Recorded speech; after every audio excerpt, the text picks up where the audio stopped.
News, सच जरूरी है। दर्शकों नमस्कार, मैं हूं निशान भाई, आप देख रहे हैं एमएनएस न्यूज टीवी। दर्शकों, आज मैं आपको जो घटना बताने वाला हूं, पिछले बार मैंने बताया था कि जो सदाशिव बारकू वलथरे है और इसका जो बेटा है चंद्रशेखर सदाशिव वलथरे, इन दोनों ने मिलकर 60 लाख रुपए का घोटाला किया है करके मैंने आपको बताया था। लेकिन घोटाले की परतें जब हमने पिछले सप्ताह जब और कागज खंगाले और जब हमारे पास कुछ जानकारियों के कागज पहुंचे तो दर्शकों पता चला कि 1,34,00,000 रुपए का सानगढ़ी की डिस्ट्रिक्ट कोऑपरेटिव बैंक में घोटाला किया गया है। 1,34,00,000 रुपए गरीब जनता के पैसे पर यह जो सदाशिव बारकू वलथरे है और चंद्रशेखर सदाशिव वलथरे, इन दोनों बाप बेटों ने मिलकर 1,34,00,000 रुपए का घोटाला किया हुआ है। गौर से देखिएगा दर्शकों, ये वही सदाशिव वलथरे है जो डिस्ट्रिक्ट कोऑपरेटिव बैंक भंडारे का उपाध्यक्ष के पद पर बैठकर इसने बड़े बड़े घोटाले किए हैं। अपने बेटे को भंडारा डिस्ट्रिक्ट कोऑपरेटिव बैंक में केवल चपरासी की नौकरी लगाई थी इसने। चपरासी की नौकरी, जी हां बिल्कुल आपने सही सुना है। ये सदाशिव वलथरे ने अपने बेटे को इस सानगढ़ी की जो बैंक अभी देख रहे हैं, इस बैंक में इसने चपरासी की नौकरी लगाई थी और उसको चपरासी की नौकरी लगते ही कुछ ही दिनों में उसे बाबू बना दिया गया था इस बैंक में।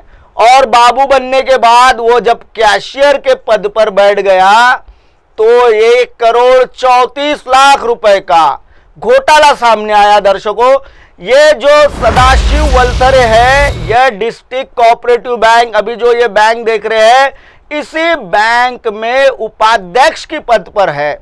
और कहा भी यह जाता है कि यह कई सालों से कई योजनाओं को डकर भी गया है।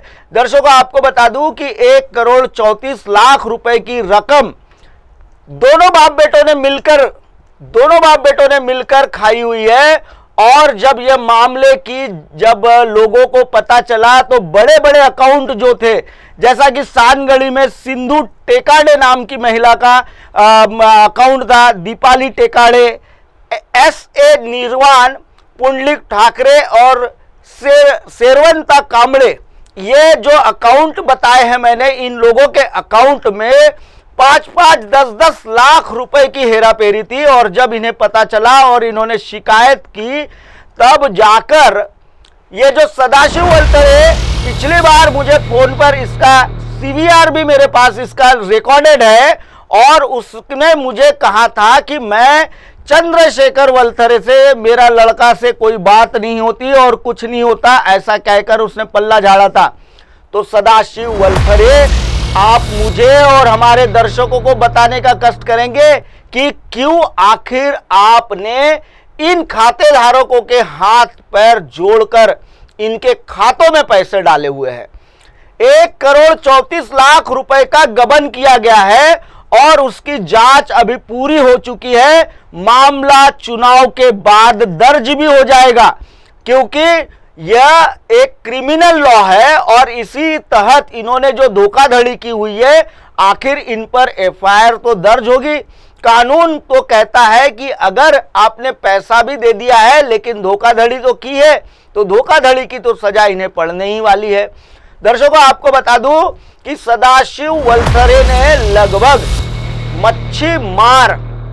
मच्छी मार की संस्था होती है, उसके लिए एक 94 में प्रोजेक्ट लेके आए हुए थे और 94 से 99 तक के वो प्रोजेक्ट ही इन्होंने लगभग 3,22,00,000 रुपए का प्रोजेक्ट किस तरीके से चंपत लगाया और किस तरीके से लगभग 80 कर्मचारियों को इन्होंने बेरोजगार किया, इसका भी मैं खुलासा करूंगा।